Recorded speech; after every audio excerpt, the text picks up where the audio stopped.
धूप गांव एक छोटा सा गांव था जहां सुबह होने से पहले ही लोग अपने अपने खेतों में काम करने निकल पड़ते हैं। उसी गांव में हरिया नाम का एक व्यक्ति रहता जो अपने परिवार के लिए जंगलों में लकड़ी काटता।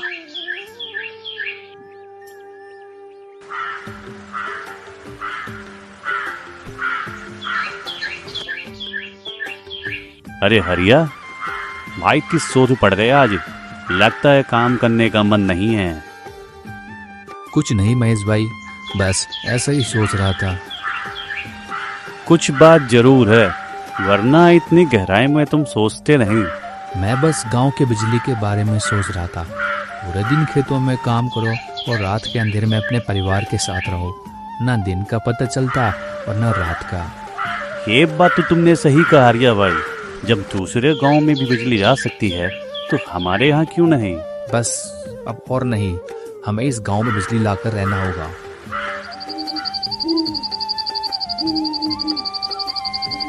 रात का समय हो चुका था। गांव के सारे लोग खेत का काम अपने घर की ओर निकल रहे थे। हरिया भी जंगल का काम खत्म करके अपने घर की ओर निकल जाता है। क्यों ना राधा से भी गांव की बिजली के बारे में बात किया जाए। लीजिए, आप थक गए होंगे, थोड़ा पानी पी लीजिए। इसके बाद जल्दी से हाथ और मुंह धो लीजिए। आपके लिए खाना लगा देती हूँ।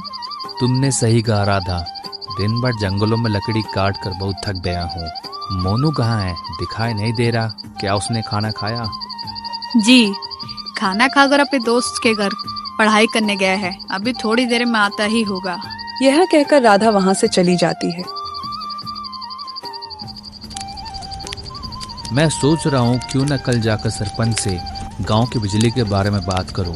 अब तो समय आ गया है राधा, इस गांव में भी बिजली आनी चाहिए। सच कहते हो जी, अब तो पास के गांव में भी बिजली आने लगी है। आप कल सरपंच के यहाँ जाकर बिजली के बारे में बात करिए। हम लोग ऐसे अंधेरे में कब तक रहेंगे?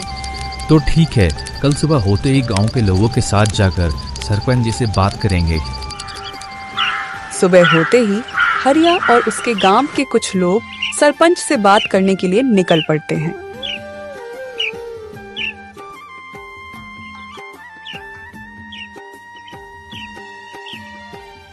आओ हरिया, यहाँ कैसे आना हुआ? सब लोग एक साथ? सब ठीक तो है? सरपंच जी, हम लोग यहाँ गांव के प्रगति के लिए आए हैं। गाँव के प्रगति के लिए? मैं कुछ समझा नहीं। हम यहाँ गांव के बिजली के बारे में बात करने आए हैं। हमें भी बिजली लाने के लिए सोचना पड़ेगा। अब तो हर गांव में बिजली आ रही है, सिवाय इस गांव को छोड़कर। सरपंच जी, अगर इस गांव में भी बिजली आ गई तो यहाँ पर अभी बहुत सी सारी सुविधाएं खुल जाएंगी। और मालिक, बिजली आने से हम सबका ही तो भला है। थोड़ा इस बात पर सोचिए।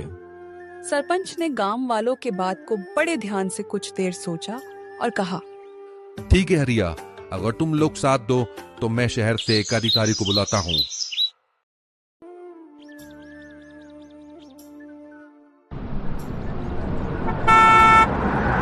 कुछ दिनों बाद गांव में एक लाल रंग की गाड़ी आती है। उसमें से एक आदमी निकला और वो सीधा सरपंच जी के पास जाता है।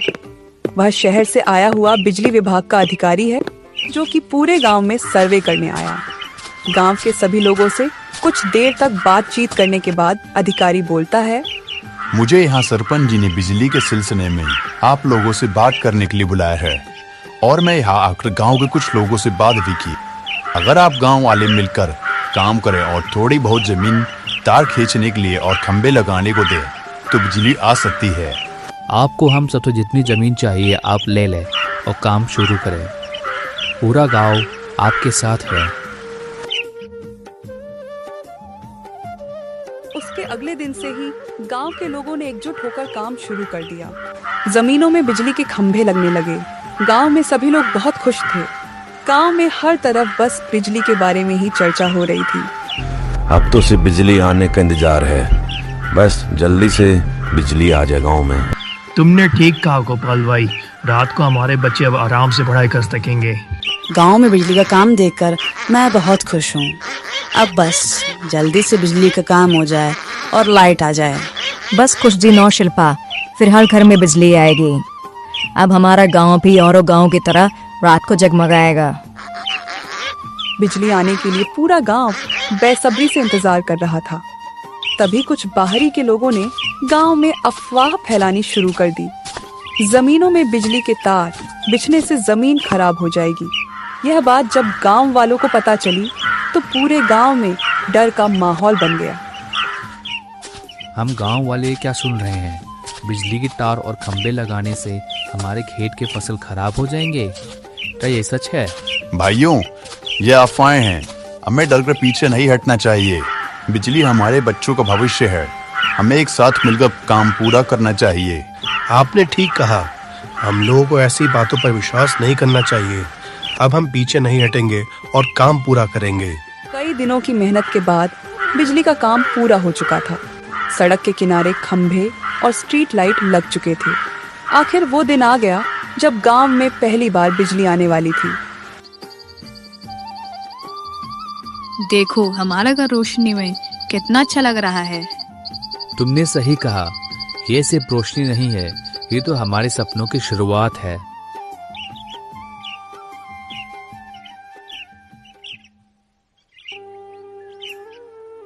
गांव में बिजली आने की खुशी में रघु और गांव के लोग सरपंच जी से मिलने पहुंचे।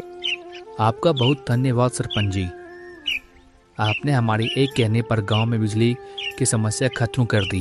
अरे भाई, धन्यवाद मुझे नहीं, शहर से आए इन अधिकारी का करो जो इस गांव तक बिजली लेकर आए हैं। मैंने तो बस इनको यहाँ बुलाया है। नहीं, मुझे धन्यवाद मत कहिए। ये सारा काम आप लोगों के वजह से हो पाया है। अगर आप लोग नहीं होते तो मैं ये काम अकेली पूरा नहीं कर पाता। बिजली आने के बाद गांव में बहुत सी चीजों पर बदलाव आने लगा। मोनू जैसे बच्चे अब बिजली के रोशनी में आराम से पढ़ने लगे। जब लोग एकजुट होकर बदलाव की ओर कदम बढ़ाते हैं तो कोई भी सपना अधूरा नहीं रहता। बिजली केवल एक सुविधा नहीं बल्कि विकास और उजाले की शुरुआत होती है।